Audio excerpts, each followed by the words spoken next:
네, 로마서 1장 18절부터 보시겠습니다. 로마서 1장 18절. 하나님의 진노와 불의로 진리를 막는 사람들의 모든 경건하지 않음과 불의에 대하여 하늘로부터 나타나나니. 네. 이제 1장 18절서부터 3장 20절까지 하나님의 의의 언약이 소개가 되어집니다. 우리 양대 언약의 한 축이죠. 그 의라고 하는 하나님의 복으로 주었을 때에 그걸 상실한 자들은 저주에 임하게 되어지기 때문에 하나님의 의라고 하는 이것이 이제 하나님의 모든 섭리의 기준이 되어지기도 하는 겁니다. 그런데 이제 그 한쪽가로 일본에 보시게 되면 1장 18절부터 32절까지가 조건 언약의 가입이에요. 1장 끝에까지입니다. 조건 언약의 가입. 우리 조건 언약이라고 한다면 율법이라고 흔히 이야기를 하니까 하나님께서 우리에게 율법을 주심은 죄 아래 가두어서 죄를 깨닫게 하시는 것이 율법을 주신 목적이라고 이렇게 이야기했어요. 그 이야기를 한마디로 인간의 불의,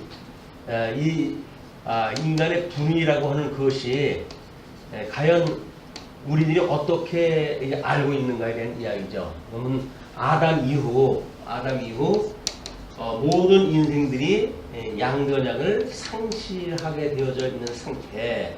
그래서 죄의 종노릇이 되어져 있고 어두움에 우리가 메인바 되어져 있고 그리고 사망에 갇혀져 있는 이런 상태가 양대 언약을 상실한 상태 속에 우리를 주관하는 이 주관자예요.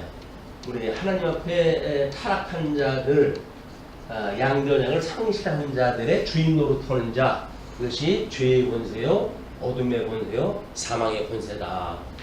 그래서 우리가 우리 인간의 불이라고 하는 측면을 도표로 만들어 가지고 이게 성경만 그냥 읽어 나가면 이 하나의 그림으로 안 들어요. 그래서 그거를 도표로 일단 만들었는데 그거를 우리 하나님에 대한 속성을 먼저 우리가 보게 되면 하나님은 선악이라고 하는 절대 이성을 가지고 계신 분이라고 그러지 않았어요? 그렇기 때문에 하나님이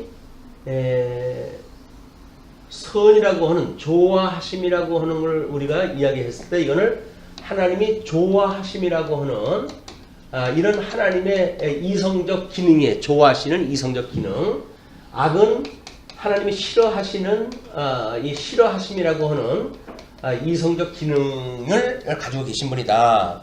그런데 이거 좋아하심이라고 하는 그것이 구체화되어지는 것을 우리가 죄라고 이렇게 이야기를 했어요. 죄. 이제 이쪽에 싫어하심에 대한 거를 죄라고 이야기를 했고 하나님이 좋아하시는 거를 하나님의 의라고 이렇게 이제 구분을 해 놓은 겁니다. 그러니까는 하나님께서는 이 의를 하나님의 이 의가 기준되는 의로 인해서 우리 양대 언약을 상실했던 자를 둘째 아담이신 예수님으로 인해서 구속을 했을 때 의롭다고 칭해 주셔서 섭리하시는 그것이 의예요. 칭의. 그 다음에 하나님이 싫어하심 속에 구체화되어진 것이 죄라고 이렇게 이야기를 했어요. 그리고 이제 이 하나님의 절대 이성적 기능을 가지고 계신 이 하나님 앞에서 우리가 이 죄의 종노릇, 이렇게 죄의 종노릇, 어둠의 종노릇, 사망의 종노릇 하는 이 주관자가 죄라고 그러지 않았어요? 이 주관자가 죄의 주인이 되어지는, 우리 주관자가 되어지는 것이다. 그렇기 때문에 이 주관자, 사단이 우리를 시키는 일이 무엇인가 라고 하는 것이 인간들에게 드러난 범죄라고 이렇게 얘기했습니다. 범죄. 또 우리 하나님께서 이 좋아하심이라고 하는 그 이야기는 우리 생명이 주관하는 일인데 하나님이 좋아하시는 행위, 그걸 우리가 믿음의 행위라고 이렇게 이야기했어요. 믿음의 행위. 이거는 하나님이 절대 이성을 가지고 계신 분이기 때문에 하나님이 창조한 모든 이성적 존재는 하나님이 좋아하심에 대한 섭리 가운데 있는 자가 있고 싫어하심의 섭리 가운데 있는 자가 있죠. 그런데 아담이 우리 이제 에덴 동산에서 이제 우리를 지어가지고 양대 언약을 주시고 에덴 동산에 이끌어 들였을 적에는 하나님과 동행을 하면서 살던 시대예요. 그래서 하나님이 좋아하시는 것을 좋아하고 하나님이 싫어하는 것을 싫어하고 이렇게 이제 아담이 살아갔었죠. 아주 순수하도록 살아갔었는데 사단의 종에 의해 사단의 미혹을 받아가지고 하나님이 싫어하시는 선악을 알게 하는 과일나무 열매 따먹었잖아요. 그 싫어하시는 그 과일나무 열매를 따먹음으로 해가지고 죄의 우리가 종로로 더게 되어졌단 말이에요. 그 죄의 종로로 되어져 있기 때문에 죄의 종로로 타면서 나타나는 모든 행위가 범죄 행위로 드러나는 거예요. 이제 이게 그리고 둘째 아담이신 예수님을 통해 가지고 그 중에 창세전부터 그리스도 안에서 선택하기로 예정되어진 자들은 우리 예수님을 믿는 믿음을 주셔가지고 의롭다고 칭해 주심 속에 우리가 이제 신분이 바뀌게 되어지죠. 새로운 피조물로 바뀌게 되어지고 그러므로 우리 의롭다고 칭함을 받은 성도들은 의의 열매, 믿음의 열매, 성령의 열매를 맺으며 살아가게 되어지는 거예요. 그런데도 아직도 우리는 이제 이 죄 아래에 있는 육신의 소욕을 입고 있기 때문에 육체의 소욕과 성령의 소욕에 두 주인을 섬기고 살아가게 되어지는 이런 아직도 미완의 상태로 되어져 있는 겁니다. 그래서 온전케 하신 예수를 우리가 끊임없이 바라보고 그분 앞에 하나님이 싫어하시는 것은 정말 나도 싫어하게 해주세요 라고 하나님 앞에 매일같이 기도하고 그럼에도 불구하고 하나님이 싫어하시는 걸 만약에 우리가 좋아했다라고 하는 어떤 나쁜 행실이 있으면 하나님 앞에 끊임없이 회개라도 해가지고 우리가 우리에게 죄 진 자를 사해 준 것처럼 우리 죄를 사하시고 우리를 시험에 들리게 하지 마시고 이를 다만 이 악에서 우리를 구원해 주세요 라고 우리가 강구라도 하잖아요. 이것이 우리 하나님 우리 주님이 오셔가지고 우리한테 기도를 가르쳐 주신 거예요. 하나님의 싫어하심 속에 있는 우리들의 육체의 소욕으로 아직도 이제 하수인 노릇을 하는 이런 그 요소로부터 우리를 구원해 주세요 라고 하는 것이 성화의 끝단계입니다. 그렇죠? 우리 하나님 예수 그리스도의 형상을 닮아가도록 육체의 우리 그 형상을 소멸하고 그리고 성령의 오직 예수 그리스도의 형상을 닮아가지고 살아가게 되어지는 것이 우리가 육신의 장막을 벗어버리는 성도들의 이야기, 영화인이라고 이렇게 이야기를 했죠. 그래서 에덴 동산 조화심의 영역 속에 있었던 그 이야기를 우리가 원인이라고 이렇게 이야기를 했어요. 이제 뭐 이 원인이라고 하는 그 이야기는 사단이 함께 있었던 곳이죠. 이 에덴 동산은 미혹자가 있는 곳에서 늘 미혹을 당할 수밖에 없는 존재, 그걸 원인이라고 이야기를 했고 거기서 이제 선과 악을 알게 하는 과일나무 열매를 따먹고 양대 언약을 상실했다. 그걸 우리가 타락인이라고 이렇게 이야기를 한 거예요. 이거를 뭐 우리 보통 교육신학에서는 또 자연인이라고 이렇게 이야기합니다. 자연인. 이거는 모태 속에서 우리가 죄 중에서 잉태가 되고 죄 중에 출생이 되었다는 이야기는 이미 모든 인류가 죄 아래 있었기 때문에 그러는 거야. 왜 아담이 죄 졌는데 우리가 그 죄값을 치러야 됩니까? 뭐 이런 유치한 논리는 말이 안 되는 거예요. 우리가 아담이 죄를 졌다는 그 이야기는 모든 인류가 죄 가운데 갇혔다는 이야기고 그걸 주관하는 자가 이미 사단의 권세에 있기 때문에 그 아래서 태어난 사람들은 다 죽어져 있는 상태로 태어나고 죽어져 있는 상태로 우리가 살아가는 거예요. 그 우리 뭐 에베소서 이야기하는 것처럼 죽었던 우리를 살리셨도다라고 이야기하는 것은 사망의 권세 아래 있었기 때문에 이 사망의 권세 아래 있다는 이야기는 죽었다는 이야기거든요. 죽었다라고 하는 이야기인데 소위 자연인이라고 하는 이런 그 사람들은 태어날 때로부터 뭐 응앙하고 태어나가지고는 뭐 사람처럼 살잖아요. 사람처럼 살죠. 그런데 사람처럼 사니까 그걸 자연인이라고 그러는데 이거는 신학적인 입장에서 보게 되면 타락되어져 있는 그래서 실상 살았다 하나 죽어져 있는 자들의 삶이 이 죄 가운데 살아가는 인생들의 모습이란 말이에요. 근데 이런 우리가 구조적으로 이런 하나님의 절대 이성적 기능과 그 다음에 어떤 악과 죄와 범죄와 라고 하는 차별이 되지 아니한 이걸 가지고는 성경을 수백 번을 읽어도 뭔지 잘 몰라요. 그렇기 때문에 어떻게 차별화를 하고 어떻게 구조를 만들고 그래서 하나님에 대한 신지식, 하나님이 어떠한 분인가에 대한 신지식을 총찰하는 가운데에 성경을 읽어내야 이제 우리들이 말하는 논리가 이 이야기가 이 이야기로구나 이게 되어지는 거예요. 왜냐면 자연인으로 살았던 모든 인생들은 죄 가운데 우리가 살아 있었기 때문에 우리들의 모든 사고는 사망 권세가 주장하는 사고예요. 그 사고가 그렇기 때문에 우리 하나님이 우리를 중생케 해서 하나님이 어떠한 분인가를 깨닫게 하시고 그래서 그 하나님을 아는 지식에서 말미암아서 우리가 인간 지식이 이제 여기서 가능한 게 되어지는 겁니다.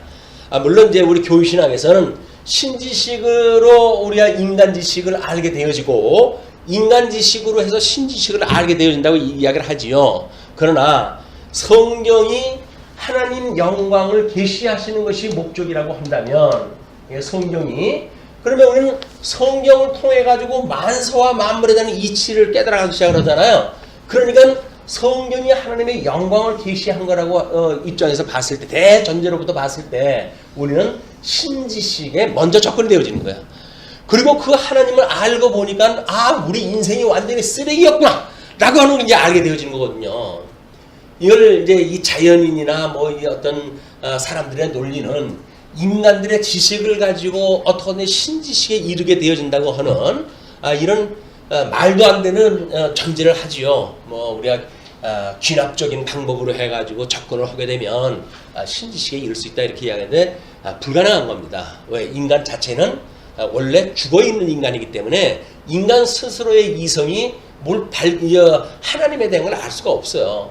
근데 이런 총체적인 문제를 지금 우리 그 인간의 불의라고 하는 조건 언약의 가입이라고 하는 것은 조건 언약이 가입함으로 해가지고 우리가 죄인이라고 하는 걸 좀 깨닫게 하는 거 아니겠어요? 죄인이라고 하는 걸 깨닫는 그 일이기 때문에 우리 하나님께서 양대 언약을 주셨고 그 양대 언약 가운데 이제 복과 나라를 주셨는데 이 복이라고 하는 것은 하나님의 절대 기준인 의에 의해 가지고 복과 저주로 나누게 되어진단 말이에요. 그러니까 이 하나님의 의와 이 하나님의 나라가 성경 전체를 관통하고 있는 큰 주제였다.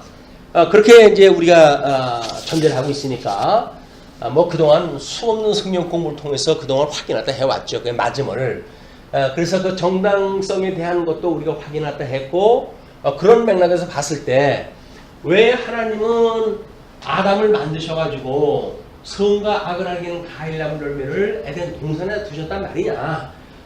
지난 시간에 우리 이야기를 했지만 그래 놓고는 왜 그걸 따먹는 동산에 두어가지고 보암직하고 먹음직스럽고 그리고 지혜롭게 하기에 탐스러운 그런 모습으로 그걸 만들어 놓고 미혹에 약한 하와를 통해 가지고 그를 따먹게 하셨느냐. 이런 질문을 자꾸 하는 거예요. 왜? 우리 죄의 권세 아래 죽었다라고 하는 그것을 인정하기 싫은 거거든요. 그 원인을 어떻게든 하나님 앞에 돌리고 싶은 거거든요. 나는 면책을 받고 원인이 하나님한테 있다고 한다면 하나님이 그렇게 하는데 하나님 마음대로 하는 건데 나보고 어떡하라고요? 그 이야기 아닙니까? 이것이 소위 하나님의 절대 주권에 대한 것만 강조하는 그런 입장에서 봤을 때 하나님이 다 하게 하셨기 때문에요. 그러면 하나님이 하실 일이지 나보고 어떡하라고요? 그 이야기에 난 하나님 지음을 받은 인생인데 내가 뭘 어떡하라고요? 그 이야기 아닙니까? 그런데 이렇게 성경 전체를 통해 우리는 하나님의 은혜를 깨닫게 되어지는 거예요. 그래서 이 주권이라고 하는 그런 문제와 인간의 의지라고 하는 그런 문제가 상반되어져 있는 주제 같지만 이 인간의 의지라고 하는 것은 우리가 종속적 의지라고 이렇게 이야기를 했어요. 죄 가운데 살아갈 적에도 여전히 죄의 종로로 타기 때문에 죄가 시키는 대로 하고 살아갔던 거거든요. 그렇기 때문에 이게 종속 의지예요. 인간이 흙으로 만든 인간이 뭐가 지가 의지를 가지고 이러고 저러고 할 수 있는 것이 없어요. 다만 그 주관자, 첫째 날 빛이 있으라 하며 그 빛과 어둠을 나누셨던 그 하나님께서 빛과 어둠의 주관자를 통해 가지고 인생을 주관해 가시는 거거든요. 그러니까 우리는 하나님 앞에 예수 그리스도 인해 가지고 구속받기 전에는 다 어둠에 있는 그런 죽어져 있는 자들이었다. 그런데 둘째 아담이신 예수님으로 인해 가지고 상실했던 그 양변액이 회복되어진 거 아닙니까? 그거를 우리가 은혜라고 이야기를 하는 거예요. 네, 상실했던 걸 찾은 것, 이게 은혜. 그래서 하나님이 우리를 얼마나 사랑하셨는지, 그래? 둘째 아담이신 독생자 예수 그리스도를 우리를 위하여 십자가에 못 박아 죽일 만큼 우리를 사랑하셨다고 하는 그 하나님의 극진하신 사랑을 깨닫게 되어지는 일이란 말이에요, 이게. 그러니까 뭐 권사님 기도도 그렇게 이야기를 했지만 우리가 이 은혜를 깨달았다고 하는 이야기, 하나님의 사랑을 확증받았다고 하는 이야기, 이거 하나면 세상 사랑을 다 이은 이유가 없어요.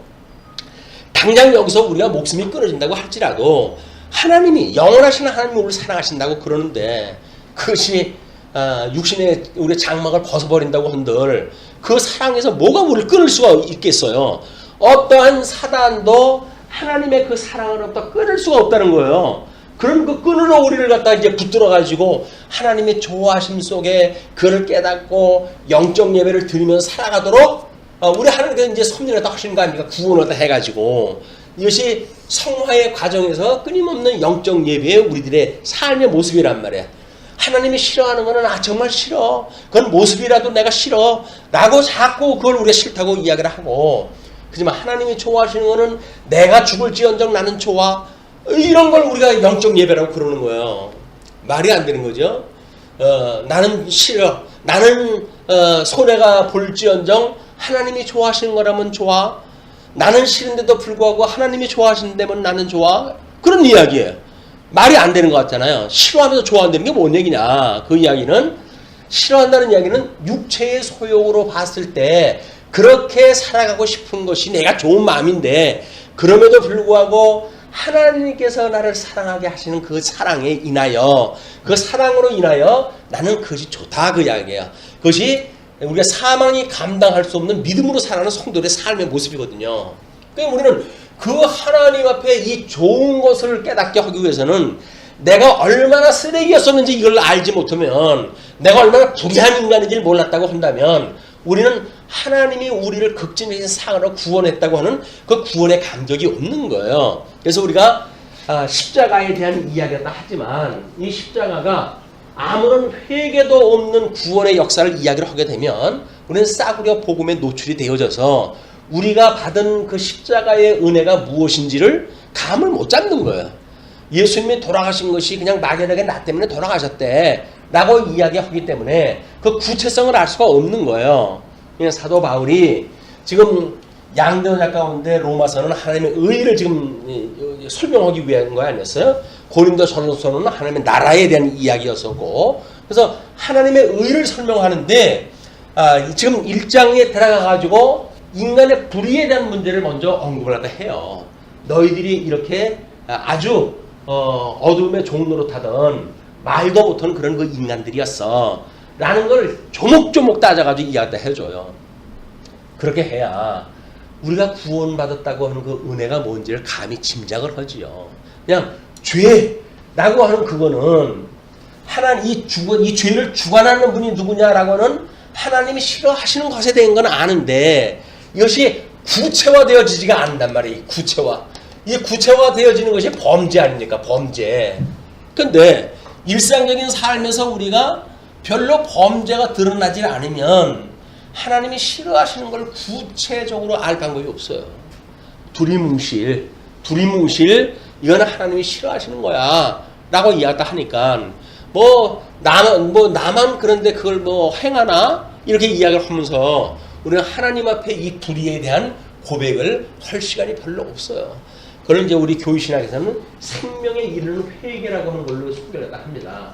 우리가 이 하나님 앞에 이제 이 사망으로부터 종로로 타는 거로부터 예수 그리스도를 향하여 완전히 돌아서는 것, 이것이 생명으로의 회개의 문제인데, 근데 그것이 없으면 예수를 믿는다고 그러면서도 여전히 뭐 우리 인간의 불의를 행하면서 양심의 가책을 우리가 안 받고 살아가는 거예요. 양심의 가책을 받지 않는다는 이야기는 뭡니까? 하나님의 은혜를 잊어버리고 살아간다는 이야기거든요. 하나님의 은혜를 잊어버리고 살아간다는 이야기는 뭔가요? 그러면 하나님의 사랑하는지에 대한 확인도 없다는 거예요. 그냥 세상을 나는 더욱 사랑하노라 라고는 고백일 뿐이에요. 나는 세상을 더욱 사랑하노라. 주님께서는 우리를 위해 가지고 십자가에 못 박아 죽으심으로 해가지고 이 세상은 어둠의 곳이야. 여긴 내가 있을 곳이 못 돼. 그러니까 나하고 함께 새로운 기업으로 네가 유업을 받자 라고 해가지고 예수도 함께 죽고 예수 그리스도와 함께 우리가 살아나는 이런 그 세례의 역사를 통해 가지고 우리가 새로운 기업을 지금 잇고 살아가는 거 아닙니까? 그곳이 우리들의 늘 사모하는 곳이란 말이에요. 그래서 뭐 찬송을 할 적에는 뭐 초가 상관도 좋고 뭣도 좋고 우리는 그곳이라고 한다면 거기 하나님 나라라고 찬송을 부르죠. 근데 찬송의 곡조가 매우 좋아요. 그렇기 때문에 그냥 음악적으로 이럴 때 좋아하는 거지. 그 찬송가가 이야기하고는 내용을 우리가 이해하고 부르는가는 별개 문제예요. 또 일반 그 노래나 다를 게 없습니다. 찬송가도 의미를 모르고 그냥 부른다고 한다면 그거는 일반 그 가요하고 다를 바가 없어요. 그것이 어떠한 의미인가를 우리가 알고 불렀을 때 비로소 우리는 하나님 앞에 죄에 대하여 죽고 의에 대하여 살아났다고 하는 이런 아주 첫사랑에 대한 것을 확인하고 그래서 이 십자가의 도가 우리의 몸에 완전히 이미 쳐져 있는 그걸 확인하는 시간들이 성도들의 영적 예배의 시간이고 끊임없이 예수를 바라보는 시간이고 하나님이 좋아하시는 속에 우리가 참여하는 영적 예배의 시간이다. 그래서 지금 사도 바울은 그 인간의 둘이 이거를 이야기를 해줘야 너희들이 얼마나 나쁜 놈들이었었는지 너희들이 얼마나 하나님 앞에 나쁜 놈들이었었는지 내가 이거 고발한다. 고발을 갖다 하는 거예요. 자, 그러면 지금 그 인간 불의로 말미암아 하나님의 진노가 나타났다고 그랬죠. 이제 아담으로 인해 가지고 완전히 상실을 갖다 하게 되어진 거예요. 근데 19절 보면 하나님은 하나님의 의에 대해서 인간에게 보이셨다라고 이야기를 해요. 그러면 지금 그 20절에 창세로부터 보이시는 하나님의 의 앞에 핑계할 수 없다고 하는 걸로 보아서 그 하나님의 의에 대한 이런 것들을 이 불의하다라고 하는 그런 것들을 하나님께서는 이미 다 알게 하신 거예요. 그걸 우리가 이 아담에게 주어졌던 첫 번째 양대언약, 이 양대언약을 우리가 뭐라고 다시 다른 말로 이야기를 하죠? 웨스트민스터 신앙고백에서 이걸 도덕법이라고 이야기하는 거예요. 도덕법. 우리 이 도덕법이라고 하는 그걸로 줘가지고 이미 하나님께로부터 도덕법을 통해 가지고 하나님이 뭘 좋아하고 뭘 싫어하는지를 갖다 이미 알는 걸 다 긴 거예요. 그 핑계할 수가 없어요. 이제 보면은 우리 19절 이는 하나님을 알만한 것이 그들 속에 보임이라 하나님께서 이를 그들에게 보이셨느니라. 이미 하나님의 양대언약으로 다 주신 거예요. 핑계할 수가 없어요. 그러나 이제 20절을 보시게 되면 창세로부터 보이시는 하나님의 의 앞에 핑계할 수 없음을 이야기를 하죠.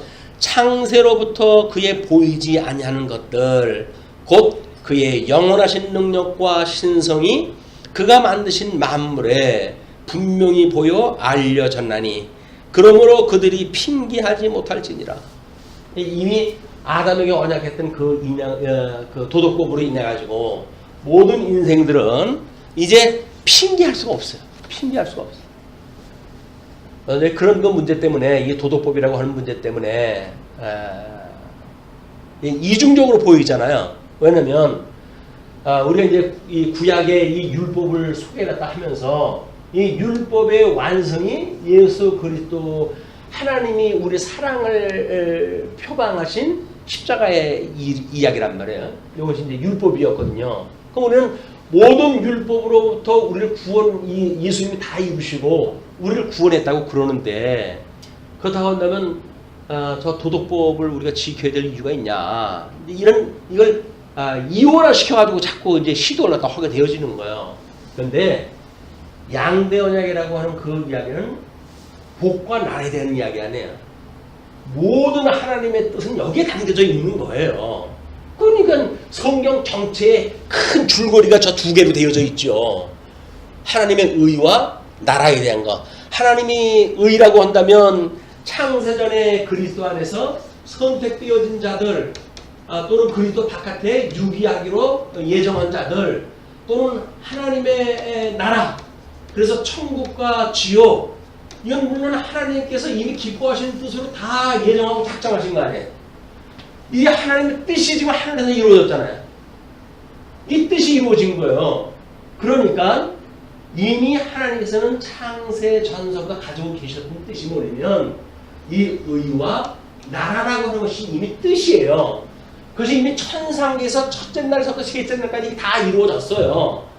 그거를 넷째 날서부터 이제 구체화해가지고 우주 만물을 만들어 가시고, 그리고 거기서 모든 생물들을 만들어 가시고, 그래가지고 아담한테 이걸 주신 거란 말이에요, 언약으로. 그러니까 이 언약은 원래 하나님이 가지고 계신 뜻인 거예요. 그러니까 이 도덕법, 양대 언약을 상실했다고 하는 그거를 우리한테 기억나게 하는 것이 뭐냐면 이스라엘 백성들을 통해 가지고 구체적으로 보여줬던 율법이에요. 이것을 11장까지, 창세기 11장까지는 뭡니까 이게? 우리 노아를 통해 가지고 구원을 다 하시고, 그 노아로 하여금 물심판, 예수 그리스도를 인해 가지고 불심판, 이건 예표로 보여주는 거라 그랬죠? 그러면 에덴 동산 상실했던 인간들은 결국은 모든 인류가 심판을 받아야 된다고 하는 걸 11장까지 소개가 되어진 거예요. 그런데 노아의 심판으로 인해 가지고 모든 인류가 물심판을 받았던 것처럼 이제 모든 그 인류는 불심판을 받을 수밖에 없는 거죠. 이게 예표로 보여지는 거니까. 그러나 하나님께서는 이 노아의 8식구를 구원을 하셔가지고 인류의 새로운 조상으로 삼는 거 아니에요. 인류의 새로운 조상으로 삼는 그런 가운데 이 셈이라고 하는 그 아들 가운데에 이스라엘 백성들 중에 지금 이 아브라함이라고 하는 이 10조의 조상이 셈족으로부터 해가지고 출생되어진 사람이에요. 그러니까 이거는 그냥 통시적으로만 보게 되면 셈의 멧대손 아브라함 이렇게 되어지죠. 그러나 우리 아담에게 주어졌던 언약을 실체적인 언약이라고 하는 관점으로 보게 되면 이스라엘에게 주어졌던 이 언약은 실체 안에 있는 모형적인 언약이란 말이에요. 이걸 어떻게 이론론적으로 우리가 구조를 만드는가에 따라서 성경은 통시적으로만 봐가지고 한계가 있다는 거예요. 이걸 공시적으로 구조적으로 이해를 하지 못하면 우리는 어떤 구분의 어떤 시간으로 봐가지고 이래가지고 뭐 이스라엘 백성들의 구원에 대한 문제가 단지를 알게 되어지고, 그러나 아브라함까지 오기 전까지는 이미 함과 야벳과 셈이라고 하는 노아의 세 아들에게 생육 번성하고 복을 주신 일이기 때문에 이건 아브라함 이외에도 하나님의 저 언약은 지금도 유효한 거예요.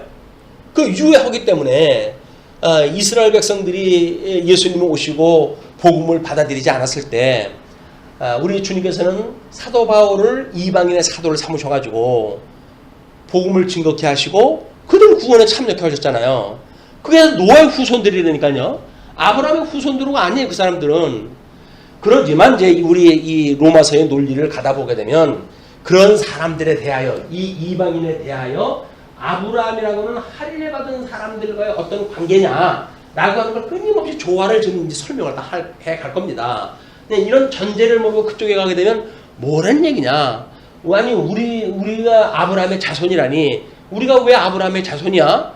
라는 반대의 생각이 나올 수밖에 없잖아요. 그것이 아니라 아브라함의 자손이라고 하는 그 이야기는 모형적으로 보여주었을 때 우리의 머리가 누구였었느냐? 이스라엘 백성들의 머리는 열조인 아브라함으로부터 시작되어졌다. 그러므로 이방인의 이 실체적인 모습을 봤을 때 이방인의 관점에서 보게 되면 모형적으로 보여줬던 아브라함에 속해져 있던 이스라엘처럼 우리들도 그 은혜 가운데 거한다고 하는 걸 소개를 하는 거란 말이에요. 로마서가 간단한 것 같지만 사실 간단하지 않습니다. 구조적으로 봐야 되기 때문에. 그래서 뭐 우리 종교개혁이 일어난 지 500년이 지났음에도 불구하고 이 하나님의 칭의에 대한 교리가 아직도 정리가 안 되는 거예요, 사람들이. 의롭다고 칭함을 받는 게 다냐? 성화가 안 되는 칭의가 무슨 의미가 있느냐라고 이야기를 하는데, 칭의라고 하는 그것도, 성화라고 하는 그것도 구원의 서정의 한 단계를 논리적으로 설명한 것이지, 칭의가 다라는 이야기는 아니잖아요. 구원의 어떤 서정을 이야기하는 방편이었지.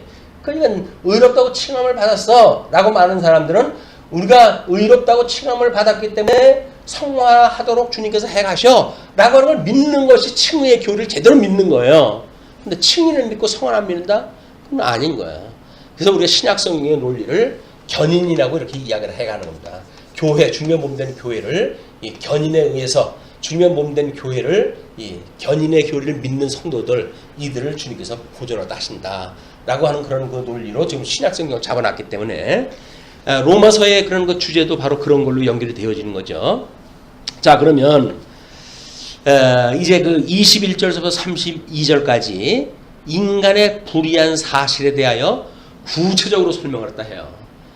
이제는 우리가 얼굴을 들을 수 없을 만큼 우리 하나님 앞에 회개의 마음을 갖지 않고는 들을 수 없는, 차마 듣기 민망한 이런 그 이야기들이 고발이 됩니다. 자, 그것이 뭐냐면 21절부터 23절, 그것이 마음이 어두워져 하나님의 영광을 우상의 형상으로 바꿈이라고 이야기를 했죠. 그래서 도표에 보시게 되면 맨 왼쪽에 빨간 글씨로 해가지고 상단 부분에 타락이라고 이렇게 썼어요. 그걸 21절부터 23절까지 이야기고, 그것이 바로 뭐냐면 어둠에 우리를 내어버려줬다는 이야기고, 그 어둠에 내어버려졌던 우리들은 계시간에 이미 불가능한 상태에 오게 되었다라고 하는 걸 명문화로 해가지고 이걸 이제 구조를 갖다 만들어 놓은 거예요. 우리는 어둠에 놓여져 있기 때문에 그 이야기죠. 24절, 21절을 보시게 되면 하나님을 알되 하나님을 영화롭게도 아니하며 감사하지도 아니하고 오히려 그 생각이 허망하여지며 미련한 마음이 어두워졌나니 스스로 지혜에 있다 하나 어리석게 되어 썩어지지 아니하는 하나님의 영광을 썩어질 사람과 새와 짐승과 기어다니는 동물 모양의 우상으로 바꾸느니라. 자, 우리가 사단의 그 기원을 이야기하면서 첫째 날 하나님께서 천지를 만드시고 그 다음에 이 지혜 상태를 우리 이제 이 지혜 상태가 그때 혼돈하고 공허하며 그 다음에 흑암의 기품이 있었다 이렇게 이야기를 했잖아요. 근데 이 흑암에 대한 거를 빛이 있으라며 빛과 어둠을 나누셨다 이렇게 이야기를 했어요. 이 어둠에 났다. 이거는 어둠에 놓여져 있는 상태는 이미 첫째 날부터 빛과 어둠으로 나뉘어 있기 때문에 우리들의 주인은 어둠이 우리 주인이 되어진 거예요. 이제 그 에덴 동산에서 하나님의 그 복을 상실했다는 그 시절부터 어둠에 되어져 있는 거예요. 그 다음에 이 공허하게 되어진 거를 우리가 윗물과 아랫물로 나눠놓고, 그래서 이 물이라고 하는 것이 생명의 근원이다. 그러나 이 생명의 근원은 빛으로 있었을 적에는 생명의 근원이지만 어둠의 아래 있을 적에는 이 물이 뭘까요? 사단의 근원이 되는 거예요, 이게. 그것이 물에서 오르는 짐승에 대한 이야기라든가 뭐 이런 걸로 설명이 되어지는 겁니다, 이게. 그러니까 이 흑암의 어둠에 지금 그 윗물과 아랫물로 있을 때 아랫물이 어떠한 그 어둠의 아래 있었느냐 빛의 아래 있었느냐에 따라서 하나는 생명, 우리 이제 아담을 하나님께서 먼저 생명을 주셨을 때 만들었던 그 생명의 근원이 되기도 하지만, 이거는 사단의 근원으로서 이미 우리 짐승의 근원이 거기에서부터 만들어지기 시작을 하는 거예요. 그 다음에 혼돈되어졌던 이 땅을 우리가 물과 무추로 나누게 되잖아요. 이 물과 무추로 나누게 되었다. 근데 이 뭇에서 나무가 나게 했어요. 그래서 이 뭇이라고는 흙도 생명의 근원이에요. 그죠? 흙이 생명의 근원이라고 그랬어요. 그건 뭐 우리 근대 헬라의 철학들도 전부 그렇게 이야기를 하죠. 그래서 빛과 물과 흙과 나무, 생명의 근원으로 본 거 그 사람들이 봤을 때 뭐 그 사람들은 나름대로 귀납적인 방법으로 그렇게 이제 사유를 갖다 했죠. 오늘 성경적인 근거에 의해서 이미 이 천상계를 만드셨을 때 하나님께서 빛도 어둠도 윗물도 아랫물도 물과 묻도 그다음에 나무도 이게 전부 천상계를 만들어 놓은 거거든요. 그런데 하나님께서 윗물과 아랫물을 나누시고 이거를 궁창이라고 이렇게 이야기를 했어요. 윗물과 아랫물을 나누시고 궁창이라고 그걸 하늘이라 이렇게 이야기를 했다. 그러니까 여기로부터 하나님이 해와 달과 별과 모든 절기와 모든 시간과 이런 걸 만드셨다 그랬죠. 요 넷째 날이에요. 이제 요게 천하계가 시작되어지는 거예요. 그럼 이때서부터 이미 천상계에서 만드신 거를 구체화해가지고 형상화되어지기 시작한 거죠. 그 이때로부터 이런 영원하신 하나님이 아니라 하나님이 만들어놓은 피조물들을 더욱 하나님을 경외하는 이 섬기는 도구로 삼는 것, 이게 우상숭배라고 이야기를 했잖아요. 이걸 섬기는 걸 우상숭배라고 그러는 거예요. 뿐만 아니라 물의 짐승들도 만드시고 무태의 짐승들도 만드시고 그리고 이제 하나님의 공중에 이 공중의 새도 만드시잖아요 이게. 근데 이 만들었던 형상에 대한 거를 별, 이 천지에 대한 이 어떤 그 우주에 있었던 것들을 섬기는 것처럼 이 만드는 피조물을 섬기는 것, 이게 우상숭배란 말이에요. 영원하신 하나님을 믿는 것이 아니라 하나님께서 계시를 위해서 만들어 놓은 우상단지를 믿는 것, 이게 우상이니까. 지금 21절의 그 이야기예요. 하나님을 알되 하나님을 영화롭게도 아니하며 감사하지도 아니하고 오히려 그 생각이 허망하여지며 미련한 마음이 어두워졌나니 스스로 지혜 있다 하나 어리석게 되어. 거기 이제 우리들의 이제 그 인성의 그런 변화예요. 그런 그 변화가 되어져서 썩어지지 아니하는 하나님의 영광을, 그 이야기는 뭡니까? 영원한 불변하신 영원하신 하나님의 영광을 썩어질 사람과 새와 짐승과 기어다니는 동물 모양의 우상으로 바꾸었느니라. 이미 불타가지고 없어질, 나중에 심판날 다 없어질 것들에 이걸 섬기니까 요한계시록의 짐승, 예배미요, 마귀요, 사단을 하나님 무적행 속에다 집어넣잖아요. 집어넣을 때 거짓 선지자도 함께 다 들어가죠.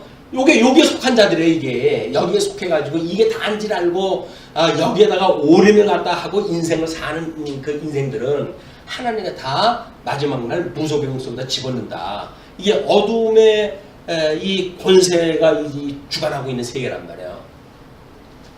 자, 그래놓고 이제 그 24절에서부터 25절 보게 되면 인간의 정욕대로 더러움에 버려 몸을 욕되게 하신 거라고 이렇게 이야기를 하죠. 개론의 제목은 그렇게 되어져 있는데 우리 도표를 보시게 되면 우리 이 본문을 읽어 나가다가 그러므로 뭐 이렇게 해가지고 접속사를 쓴 걸 끊어가지고 뭔가 변화가 있는 내용들이에요 이게.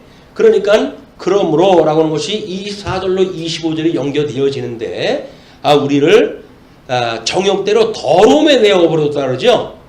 더러움에 내어버렸다는 이야기가 우리 예배관이 왜곡되어졌다는 거예요. 왜냐면 예배라고 하는 거는 뭐 목욕제기하고 이 세상 신들한테도 제사를 드릴 때는 목욕제기하고 드리는 것이 예배 아닙니까? 그런데 여기 더러움에 내어버려뒀기 때문에 24절에 그렇게 이야기되어지는 거예요. 그러므로 하나님께서 그들을 마음의 정욕대로 더러움에 내어버려 두사 그들의 몸을 서로 욕되게 하셨으니 이는 그들이 하나님의 진리를 거짓 것으로 바꾸어 피조물을 조물주보다 더 경배하고 섬김이라. 주는 영원히 찬송할 이시로다. 아멘.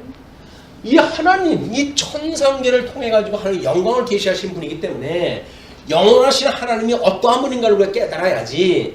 그걸 깨달으라고 주어졌던 도구, 우리 천하계의 계시적 현상, 이걸 도구하고 이 주님을 깨달으라고 주었던 도구를 이걸 신앙의 대상으로 삼게 되어지는 것을 하나님께서는 우리들한테 더러움에 내어버려졌다고 이야기하시는 거예요. 그래서 우리는 이런 더러운 상태를 가지고 예배를 드리는 것이 하나님이 어떤 분인지를 모르고 드리는 거예요. 교회 나오면 우리가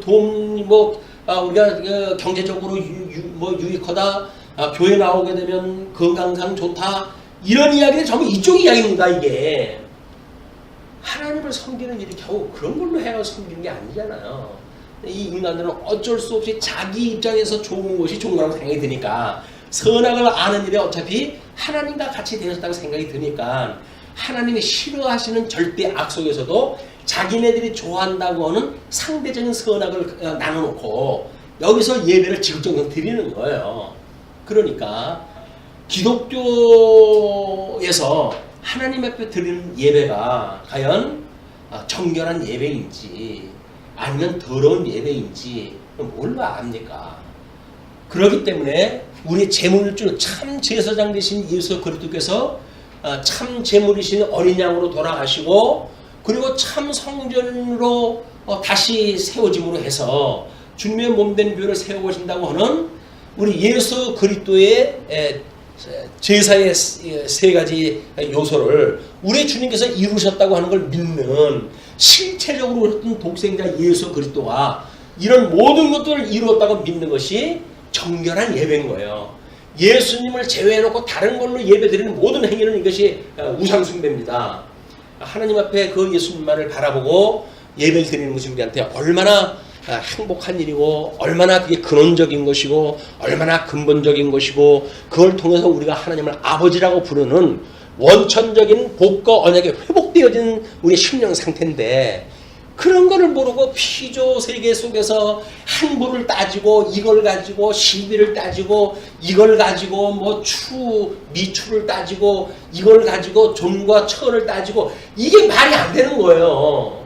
우리 이쪽 빠져버리잖아요. 이쪽 빠져가지고 세상 사람들을 우리 눈으로 봐가지고 저건 천한 거야, 저건 귀한 거야, 저거는 비난 거야, 저건 부한 거야, 저건 강한 거야, 이건 약한 거야, 이걸 나눠놓고 살아가잖아요. 아닙니다. 우리는 하나님을 섬긴다는 이야기는 예수 그리스도 안에서, 오직 예수 그리스도 안에서 부여로우신 그 예수 그리스도로만이 부를 찾을 수가 있고, 그분만으로 우리는 생명을 이야기할 수 있고, 그분만으로 구원을 이야기할 수 있고, 그분만으로 우리는 모든 삶을 이야기할 수 있는 거지. 인간의 이 더러운 걸 가지고 그걸 정당화하거나 이런 것이 아니다. 그래서 7절까지 그렇게 이야기를 하죠. 우리 그러므로라고 하는 것이 25절까지. 그래서 이는 그들이 하나님의 진리를 거짓 것으로 바꾸어 피조물을 조물주보다 더 경배하고 섬김이라. 주는 그리스도 영원히 찬송할 이로다. 아멘. 이것이 하나님을 제대로 예배드리는 자들의 자세인 거예요. 우리는 영원히 그냥 할렐루야라는 밖에 없어요. 그 하나님을 찬송하라 밖에 없어요. 그게 예배인 거예요.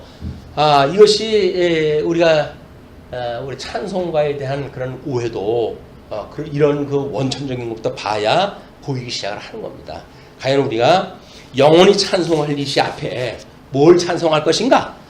이 주어진 것, 썩을 것, 나중에 심판날 부탁하도 없어질 것, 이것들을 많이 줘가지고 고맙습니다. 이것들을 내가 원하는 대로 줘가지고 고맙습니다. 그 이야기는 뭐예요? 예배가 아닌 거예요. 하나님 앞에 감사가 아닌 거예요. 감사치도 아니하고 이런 걸 하는 거란 말이에요. 원래 감사라고 하는 그 이야기는 이걸로 감사하는 것이 아니라 영원하신 하나님을 아는 이 하나님에 대하여 우리가 알기 때문에 그분을 높이고 그분을 경외하고 그분만으로 즐거워하는 인생의 본분을 살게 되어진 것이다. 자, 이제 그 끝 단계예요. 26절로부터 27절 거기에 보게 되면 이를 인하여라고 접속사가 또 이제 들어오죠. 그거를 부끄러움이라고 하는 것으로 명제를 달고 그를 문화관이라고 이렇게 이야기를 했다 했어요. 요즘 아마 그 세태하고 잘 어울리는 일이 아닌가 싶습니다. 왜냐하면 부끄러운 일인지도 모르고 나이스나 먹은 그 늙은이들이 그러고 살아. 뭐 간수민이 뭐 해가면서 이 문화계로부터 이게 지금 난리 법석을 떠는 거 아닙니까?